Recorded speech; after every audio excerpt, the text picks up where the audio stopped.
Du coup, je vais rebondir là-dessus. Et Manaz, on en a parlé, les discours haineux en ligne, la désinformation. Effectivement, alors on a abordé un peu la question de la régulation. Si justement, comment on peut se positionner face à ces sujets-là? Est-ce qu'on doit d'ailleurs le faire? Et quels sont les principes qui devraient finalement nous guider à l'intérieur de ça? Parce que là, pour le coup, on commence à toucher cette fois-ci à la dimension de la liberté d'expression. Peut-être, Valérie, on commence avec vous. Oui, alors en même temps, j'ai très envie de rebondir sur plein de choses qui ont été dites avant. Je voudrais revenir un tout petit peu sur ce que vous disiez, Manaz. Je suis complètement d'accord avec vous sur le fait qu'il ne faut pas être dans une espèce de dramaturgie autour des réseaux sociaux. Je l'ai dit en introduction, l'essentiel de ce qui se passe sur les réseaux sociaux, ce sont des propos ordinaires qui n'ont aucune conséquence sur nos démocraties. Et c'est ça dont il faut se saisir, qu'il faut mettre en avant, qu'il faut valoriser. Là où j'ai un petit point de débat avec vous, c'est sur cette discontinuité que vous pointez entre ce que vous appelez le virtuel et le réel, qui sont les termes habituels qu'on emploie. Mais pour moi, le virtuel n'est pas virtuel, il est tout aussi réel que ce qu'on appelle le réel. C'est-à-dire qu'il y a une prolongation, un aller et retour entre ce qu'on fait en ligne et ce qu'on fait hors ligne. C'est pour ça que je préfère parler de en ligne, hors ligne. Voilà. Et malheureusement, je ne pense pas que le en ligne soit un exutoire à nos tendances à la violence. Au contraire, je pense qu'il y a malheureusement une boucle de rétroaction qui fait que quand on se déverrouille en ligne, on se laisse aller à des propos haineux, complotistes, etc. Ça rétroagit sur nos comportements hors ligne. Donc voilà, c'était juste pour mettre un petit peu de dissensus entre nous, parce que c'est vrai que pour l'instant, on a plutôt tendance à converger. Bon, j'aurais aussi eu envie de réagir sur les propos de Pierre, mais peut-être qu'on le fera plus tard. Alors, pour revenir, moi, j'ai pas la recette sur la régulation des contenus. Et encore une fois, ce que je disais tout à l'heure, c'est que la question n'est pas tant de rentrer par la régulation des contenus, qui est très glissant, parce qu'effectivement, il peut se passer ce que vous décriviez à l'instant, c'est-à-dire vous voulez défendre la cause de femmes victimes de violences ou d'enfermement et vous vous retrouvez censuré sur un réseau social. Pourquoi ? Parce qu'il n'y a pas une entité publique ou parapublique qui opérerait cette régulation. On a demandé aux réseaux sociaux de procéder eux-mêmes à cette régulation. C'est Facebook qui censurait le tableau La naissance du monde. Hein, rappelons-nous, c'est une vieille histoire, mais elle est exemplaire. Donc, non, je ne crois pas qu'il y ait une bonne solution aujourd'hui dans la régulation des réseaux sociaux. Encore une fois, la régulation, elle viendra par la diversité, la possibilité pour chacun d'entre nous, de migrer vers des espaces qui seront plus protecteurs de nos données, qui ne chercheront pas à guider nos choix et nos comportements à travers des algorithmes. Donc, il faut réouvrir le champ des possibles. C'est vraiment ça.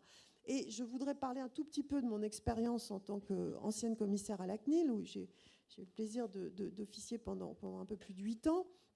Alors, on n'était pas sur la régulation des contenus, on était sur la protection des données à caractère personnel. C'est la mission de la CNIL, la protection de notre vie privée.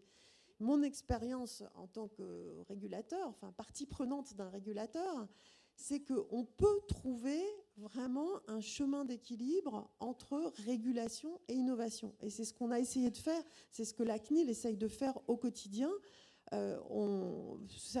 Beaucoup d'entreprises se plaignent du RGPD qui serait trop compliqué. Alors peut-être qu'il y a effectivement une forme d'allègement à penser du RGPD pour les petites et moyennes entreprises, ne pas imposer les mêmes règles à un Google ou à la PME bretonne au coin de la rue. Ok, c'est possible. Mais de fait, moi, ce que j'ai pu voir pendant 8 ans, et j'ai eu la chance d'arriver à la CNIL au moment où le RGPD est entré en vigueur et de le voir se mettre en œuvre, c'est qu'on peut en permanence réconcilier protection d'une de nos libertés fondamentales, qui est celle de la vie privée, et encourager l'économie et l'innovation.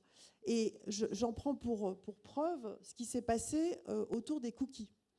Le RGPD ne décrivait pas, et c'est normal, ce n'est pas le rôle d'un règlement, ne décrivait pas concrètement ce qu'on doit faire avec les cookies dans les sites web.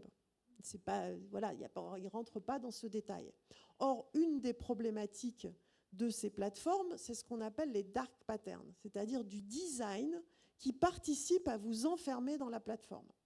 Donc, ce qu'a fait la CNIL, et pas que la CNIL, d'autres autorités de protection des données à travers l'Europe, c'est d'appliquer le RGPD, de la philosophie du RGPD, en imposant aux plateformes d'avoir un design qui redonne de la liberté à l'utilisateur. C'est-à-dire qu'au lieu d'avoir un gros bouton qui vous dit « Oui, je suis d'accord pour accepter que vous preniez toutes mes données à caractère personnel, allez-y, mangez-moi ».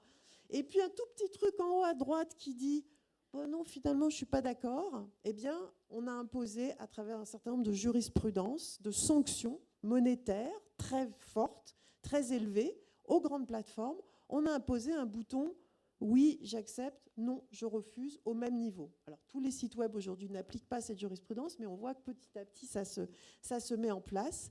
Donc, on redonne le choix, on redonne de la liberté à l'utilisateur, y compris dans ce détail très pragmatique qui est le design d'un site web. Et les enquêtes montrent que ce design de liberté n'a pas tué le marché de la publicité en ligne. Alors, on peut le regretter. Par ailleurs, moi, je pense que c'est un marché malsain, mais c'est un autre sujet. Je ne vais pas rentrer là-dedans. En attendant, on n'a pas nuit à l'économie. La CNIL et les autres autorités de protection des données n'ont pas nuit à l'économie parce qu'elles ont redonné de la liberté à l'utilisateur. Eh bien, je pense que c'est cette philosophie-là qu'on doit appliquer aussi quand on parle de régulation des contenus. C'est cet équilibre permanent entre liberté et innovation qu'on doit prendre comme ligne rouge, comme fil conducteur de toutes nos régulations.